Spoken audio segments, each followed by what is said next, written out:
reaguje na všetko. Korina. Lebo z toho hnedého psíka, ten je zajednaný. To je tá Barila? Nie, ten psík, Figaro. Už aj Figaro je? Figaro, Barila nie je. Aha. Iba Figaro je. A práve, že Franky nejak moc sa nechystí. Zvláštne, ešte neskama ľudia. Ale Figaro ten je zajednaný, sa nás pýtali u novšej zročného syna, že či ho môžu volať Gránko, lebo ten syn je proste vysadený na Gránko ostať súrodenca, aby sa mohol volať Gránko. A to sa aj hodí celkom. Však nie je to jedno, jak si to nazvete a v zásade. Ale zase Gránko vykrikovať po lese. Kde si musela? To v pohode.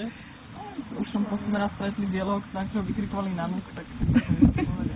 Tam máme zničené tú ohrádku, ktorú vojne. Áno. Čože? Nutila je krásne meno. Je, že je úplne špicové. Keď nabeňali k ten banjo, tak sa mi tiež čudujú, že prečo som mu dala meno po hudobnom nástroji. My sme šli, keď hovoríte Benko. To je môj spolužiak. Benko bolo kedysi také kakao. Áno, Gránko a Benko, to bol nejaký Lebo jahodový. detko stále volá, že Benko. To bolo také kakao, väčšinou. Náš detko Igor. No, jak sa hrajú. Kto mi toto žare nohu? Chutím jablka celkom. Jo, vlastne sa nám padajú chvíľky tu na. Vieš, také nedosť, také proste také nenarastené, také polosučaké, to žerú, a keby nejedli aj sa, a idú a ja, že čo tu žuješ, ako volská pasia, vieš, a ideš, že kde Ešte keby nejaké to- golubovky? Hrušky. Si to videla?